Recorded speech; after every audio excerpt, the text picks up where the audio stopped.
C'est un Gabon qui prospère, la vision de Mac Joktal. C'est un avenir certain, la vision de Mac Joktal. C'est un Gabon qui prospère. Le 17 août dernier, à l'occasion de la célébration du 50e anniversaire de l'accession de notre pays à la souveraineté internationale, je voudrais faire noter qu'Ali Bongo Ondimba, en prononçant son discours à la nation le 17 août 2015, a une nouvelle fois violé la tradition républicaine qui voudrait que le chef de l'État s'adresse à la nation le 16 août pour non seulement faire l'état de la nation, mais aussi pour fixer les compatriotes sur le cadre dans lequel s'inscriront les manifestations du 17 août. Le fait qu'Ali Bongo ait prononcé son allocution au soir du 17 août, après les manifestations du 15, du 16 et du 17, prouve à suffisance que les Gabonais ont fêté cet anniversaire sans avoir une idée claire sur la situation du pays et ses perspectives. C'est une fois de plus la démonstration du peu d'intérêt que M. Ali Bongo accorde aux usages républicains de notre pays. Gabonaises et Gabonais, chers amis, mon statut d'homme d'église et par conséquent d'autorité morale dans ce pays m'oblige à entendre les exclamations et la souffrance du peuple. Aussi, ma responsabilité épiscopale m'exige de comprendre non seulement la misère de plus en plus accablante du peuple, mais également les raisons de celle-ci. L'indifférence complice ne peut plus être une attitude acceptable. J'ai fait le choix de réagir et de répondre. Répondre aux attentes de l'Église et du peuple de Dieu, troublés pour la plupart par un profond mal-être provoqué par une société dans une crise profonde. Répondre à nos concitoyens d'obédiences culturelles diverses qui sont préoccupés par l'insécurité ambiante causée entre autres par l'augmentation rapide des crimes rituels pour lesquels d'ailleurs les coupables ne sont toujours pas inquiétés. Les Gabonais doutent de leur avenir, de celui de leur famille, accablés par une crise globale et paupérisante qui a fini de les désenchanter. Les Gabonais nous observent et veulent faire confiance à quelqu'un. Les Gabonais voudraient pouvoir nous faire confiance. Répondre par une action volontaire en vue de réinventer l'unité nationale perdue.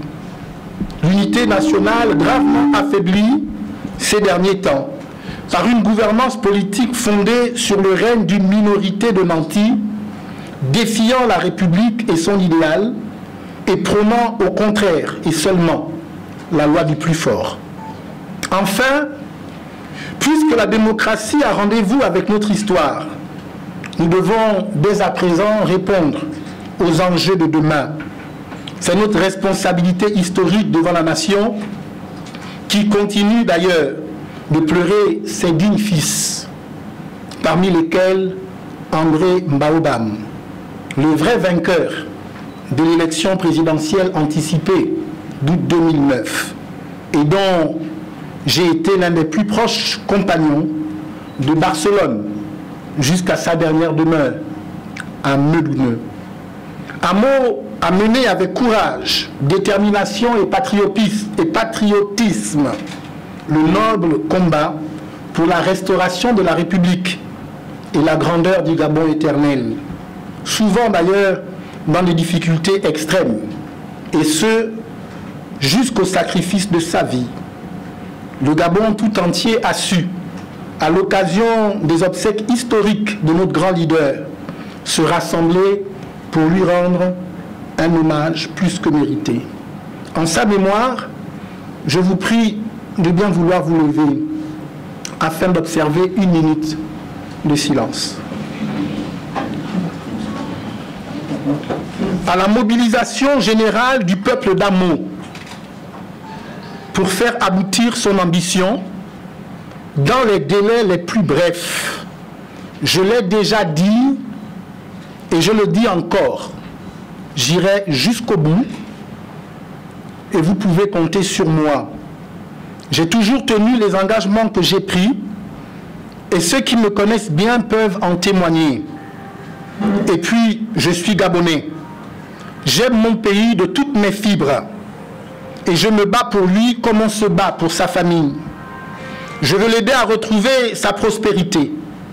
Je voudrais que pour chaque Gabonais et chaque Gabonaise, le dépassement de soi puisse être possible. J'aimerais que le goût de la liberté soit plus fort que la peur de l'échec. Je souhaiterais que vous soyez toujours fiers d'être Gabonais. Et pour que tout cela se réalise un jour, je puiserai en moi toutes les forces de mon expérience et de mon patriotisme. Nous vivons des temps difficiles, nous ne les surmonterons qu'en gardant intacte notre ambition de hisser le Gabon vers le meilleur de lui-même. Notre pays a toutes les qualités pour se reprendre et surprendre le monde. Le bonheur est une conquête, l'avenir est une aventure. Ouvrons les portes de la liberté, de l'alternance et le souffle du progrès nous portera. Mes chers compatriotes, mesdames et messieurs, je suis Mike Joktan et je m'adresse à vous en tant qu'évêque et en tant que personnalité politique. Mon combat est noble. Je rêve en effet d'un Gabon libre, gagnant, et où il fait bon vivre pour tous. C'est le sens de mon engagement. Comme le disait Amo, je ne peux choisir ni comment mourir ni quand, mais je peux décider de comment et pourquoi je vais vivre. Faire triompher le peuple gabonais, tel est mon sacerdoce. Or, le Gabon va mal et les Gabonais souffrent chaque jour un peu plus. La crise est profonde et la mauvaise gouvernance actuelle suscite des craintes justifiées parmi ceux qui aiment le Gabon. Au lieu de les rassembler, le pouvoir émergent amplifie par ses mauvais choix la fracture entre les Gabonais.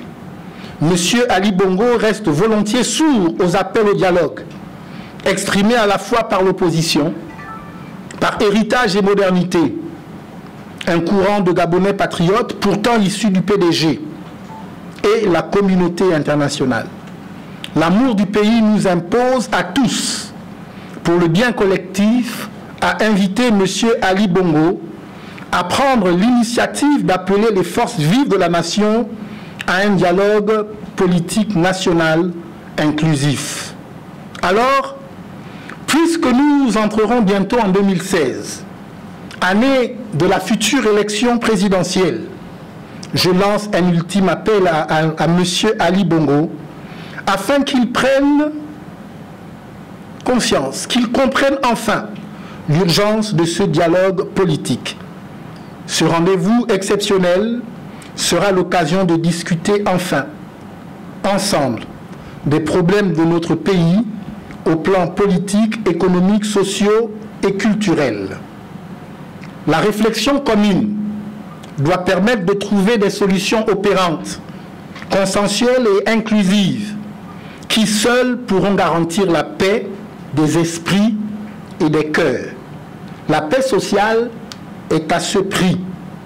J'affirme que ce n'est pas l'état de siège permanent que nous subissons depuis 2009 qui garantira la paix.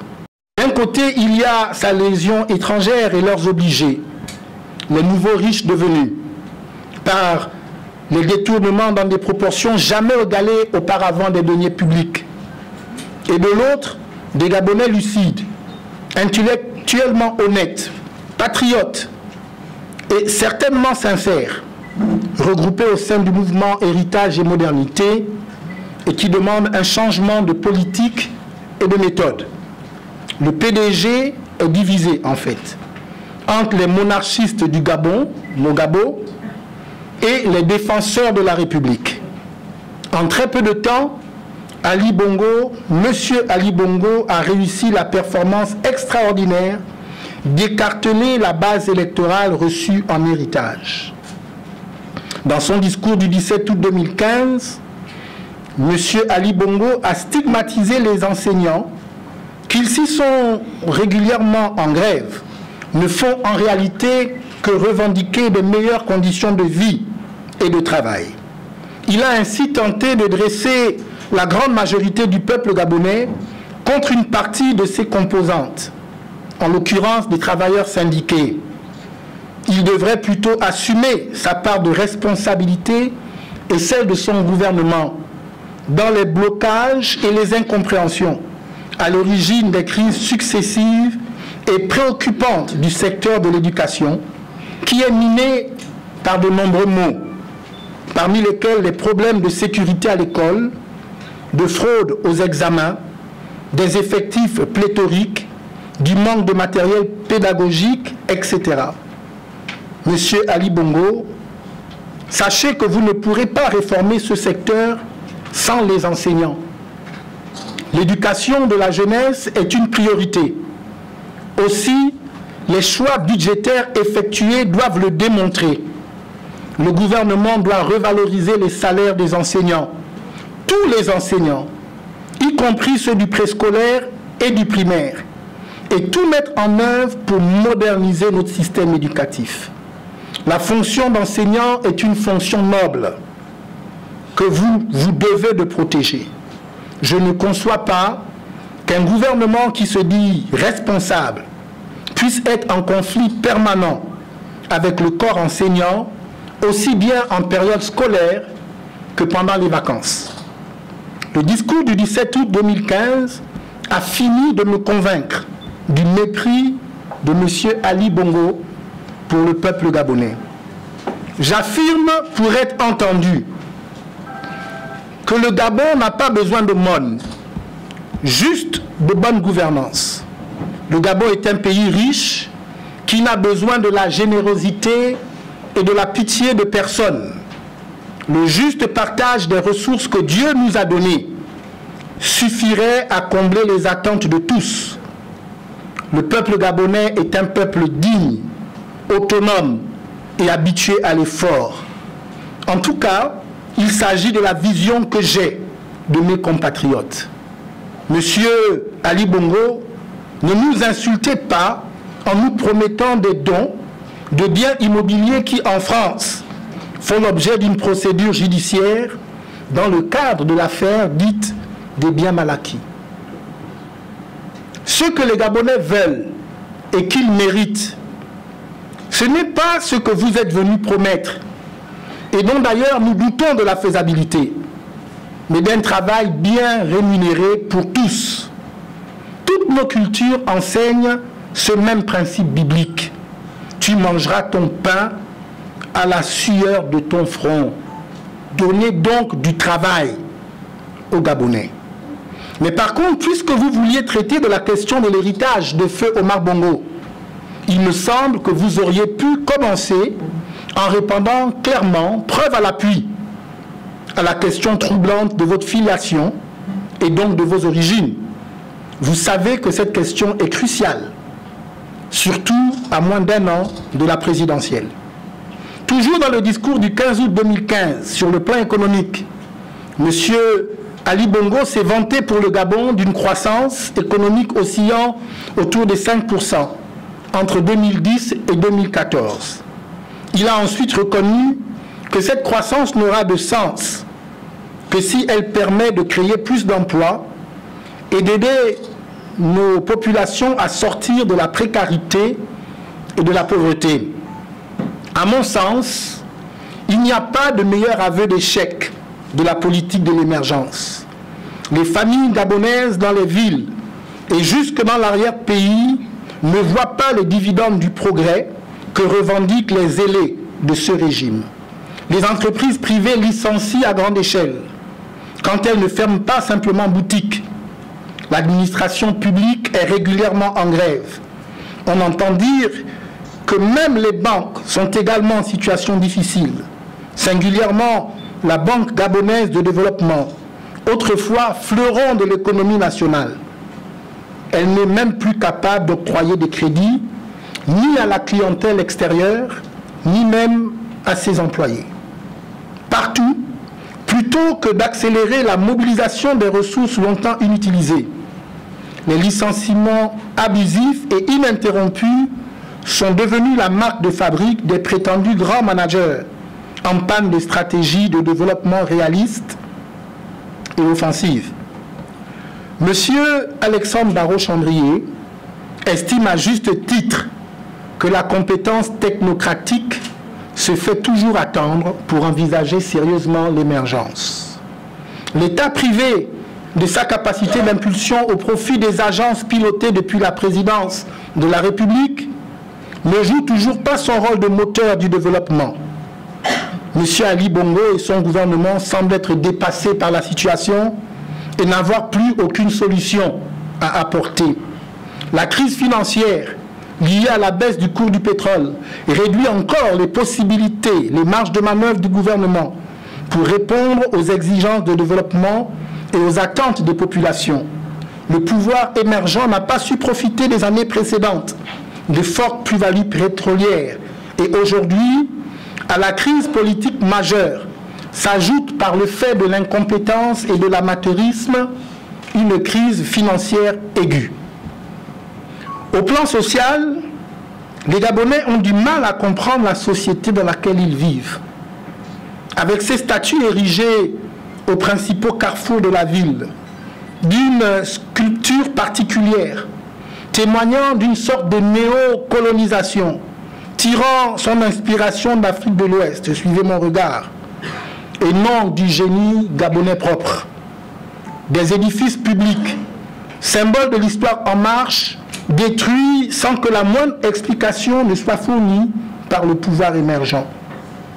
Les bouleversements culturels se multiplient, avec en toile de fond une guerre des religions qui ne dit pas son nom, avec des velléités de domination d'une religion sur les autres, pour en faire dans les faits la religion par excellence d'accès aux responsabilités publiques. Ceci est inacceptable et nous nous devons de résister. Que dire de la rapide dépravation des mœurs de la société gabonaise, orchestrée au sommet pour mieux avilir et contraindre les élites, les crimes rituels, l'essor des pratiques sexuelles incestueuses, la promotion de l'homosexualité, toutes choses qui agressent notre identité morale et culturelle. Je ne peux ne pas épiloguer sur la faiblesse effective du pouvoir d'achat des populations. Se loger décemment, par exemple, est devenu un exercice difficile, voire impossible pour les fonctionnaires. Les fonctionnaires du Gabon sont devenus des travailleurs pauvres. Nous nous devons aussi de reconnaître finalement que le nouveau système de rémunération dont se gargarise le pouvoir émergent n'est en réalité qu'un réaménagement des différentes primes transformées en valeurs indiciaires. Ainsi, point n'est encore utile de parler des sans-emploi qui, pour survivre, se livrent en définitive à la mendicité, à la prostitution, quand ils ne servent pas de clientèle politique, à quelques manipulateurs astucieux. Qu'est-ce qui arrive à notre société? Où ce pouvoir compte-t-il mener notre nation? Je suis convaincu que si nous ne faisons rien, nous allons inexorablement vers un gouffre. Pour cette raison, j'invite le peuple à la vigilance. J'invite le peuple à refuser de se renier et à se tenir prêt pour la défense de la patrie. Mes chers compatriotes, Amo est mort, mais il n'est pas mort. Amo nous a montré le chemin. Amo a fixé le cap que nous devons suivre. N'ayons pas peur. N'ayons pas peur. Aucune société ne peut vivre sans un idéal qui l'inspire, ni une connaissance claire des principes qui guident son organisation politique. Les nations qui comptent pour toujours sont celles qui sont gouvernées selon ces deux principes. Plus qu'auparavant, l'esprit gabonais éprouve le besoin de comprendre. Nos concitoyens veulent avoir une idée claire de ce que va être leur avenir. C'est le rôle des hommes et femmes politiques de partager les visions du futur. La vie dans nos partis politiques doit nous permettre de définir le Gabon nouveau, dans lequel nous souhaitons bien vivre tous ensemble. J'ai conscience que souvent nos partis sont mal perçus dans l'opinion, à cause parfois des crises qui les secouent fortement en interne. L'animation d'un parti politique, je le sais, par expérience, n'est pas simple. C'est pourquoi les militants doivent être larges et conciliants, en gardant les yeux fixés sur les objectifs prioritaires. Cependant, il doit y avoir chez tous une ferme volonté de favoriser la bonne pratique démocratique dans nos partis et de ne plus permettre la dictature d'une famille, d'une ethnie ou d'un clan. Une nouvelle éthique doit conditionner nos rapports et activités dans les partis. Je suis membre à part entière de l'Union nationale. C'est le parti où Amo m'a emmené. C'est le parti où Amo m'a laissé. L'Union nationale, qui est au demeurant la première force politique de l'opposition, doit avoir le courage de s'ouvrir aux autres et l'audace de conduire le combat contre la dictature du pouvoir PDG. Aussi, je suis membre de plein droit du Front, dans lequel je me suis associé à d'autres pour faire gagner le Gabon. La pensée qui guide mon action en politique et dans le Front en particulier, c'est que le pouvoir appartient au peuple. C'est la raison pour laquelle, confirmant mon adhésion totale à l'idée d'une candidature unique, je me bats pour que le processus de désignation soit clair, transparent, sincère, crédible et populaire. Des primaires me paraissent le meilleur moyen pour garantir une vraie légitimité à celui qui, le moment venu, sera notre champion. À ce titre, le président en exercice du Front, M. Jean de Dieu Moukani Iwangou, a fait une proposition pour leur organisation et leur financement qui me paraît réalisable. J'invite toutes les forces vives de la nation, les leaders politiques et ceux de la société civile à un sursaut patriotique. Car ce qui nous rassemble est plus fort que nos divergences. Et le Gabon nous l'exige. Dans notre opposition, nous nous comportons souvent comme si M. Ali Bongo était sur le point de quitter le palais ou avait déjà quitté le palais. Mais je veux rappeler que c'est ensemble et c'est en étant unis que nous gagnerons ce combat. C'est la responsabilité de notre opposition de travailler de façon systématique et organisée pour informer le peuple et éduquer le citoyen. Nous devons hâter le changement. Oui, le changement, c'est aujourd'hui. Le changement, c'est maintenant. Parce que demain risque d'être trop tard. Dans nos partis, nous devons lutter contre le tribalisme qui nous affaiblit, l'affairisme, l'amour de l'argent facile, le clientélisme religieux et politique, la politisation de l'administration, la corruption et le népotisme. Le Gabon a besoin d'une ambition nouvelle. Nous devons lui présenter une offre politique originale. Je plaide donc en faveur d'un nouveau système politique. Les élections de 2016 seront peut-être l'occasion de la recomposition de la vie politique. Nous devrons, dès que possible, pouvoir nous rassembler autour des valeurs de modernité, d'authenticité, de liberté et de progrès. Nous sommes nombreux déjà et dans tous les bords politiques à militer pour un régime avec des pouvoirs équilibrés. associant différents acteurs politiques à l'exercice du pouvoir, un régime avec des élections politiques à 2 tours, la limitation du nombre de mandats présidentiels, garantissant au chef de l'État véritablement élu une légitimité synonyme d'acceptation par le peuple.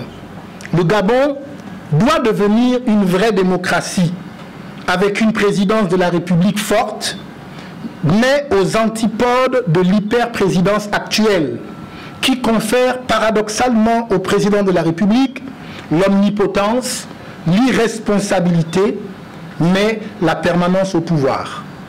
Notre responsabilité est de proposer un pacte républicain pour bâtir une société plus juste et d'ouverture, où la différence d'opinion sera considérée comme une source d'enrichissement.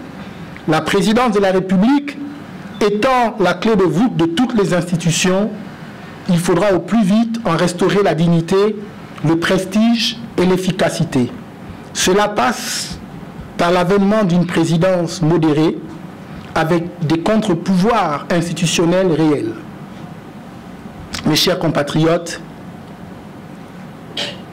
il y a urgence à découvrir une ambition capable de concilier au sein de la République les aspirations individuelles, l'harmonie sociale et l'intérêt général.